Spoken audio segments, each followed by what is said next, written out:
Hello అండి. Welcome to my channel. ఈరోజు వచ్చేసి మీకు లాస్ట్ టైము పార్ట్ 1 అని పెట్టాను కదండీ! హాఫ్ అండ్ హాఫ్ శారీ డ్రెస్‌గా స్టిచ్ చేయబోతున్నాము. ఎలా వస్తదో అని చెప్పి ఫైనల్ లుక్ అయితే ఇలా వచ్చేసిందండి. మనకి కొంగు పార్ట్ అంటారు కదా! అదే వచ్చేసి ఇక్కడ కట్ వర్క్ లాగా తీసుకున్నారండి. మనకి నెక్ పార్ట్‌లో. హ్యాండ్‌కొచ్చేసి కూడా ఇలా డబుల్ కట్ వర్క్ అయితే తీసుకున్నారనమాట. బ్యాక్ వచ్చేసి ఇలా ఇచ్చేసారండి టర్సిల్స్. చాలా బ్యూటిఫుల్‌గా ఉన్నాయి కదా! ఇలా వచ్చేస్తుంది.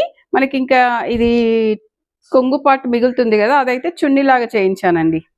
మీకు ఈ డ్రెస్ వేసుకుంటే ఫైనల్ లుక్ తెలుస్తుంది. ఒకసారయితే వేసుకొని చూద్దాం. వేసుకున్న తర్వాత ఇలా ఉంటుందనమాట. నెక్ వచ్చేసి ఇలా వస్తుంది. హ్యాండ్స్ ఇలా వచ్చాయండి. కొంచెం లూజ్ ఉంది. మనకు ఒక స్టిచ్ అయితే పడతదండి. ఫ్రాక్ వచ్చేసి ఇలా ఉంటుందండి. దీనికి చున్నీ చూపిస్తా. ఇలా వచ్చేసిందండి చున్నీ. ఇలా అనమాట. ఫుల్ డ్రెస్ వచ్చేసి ఇలా ఉందండి. మీకు డ్రెస్ ఎలా అనిపించిందో కామెంట్ చేయండి.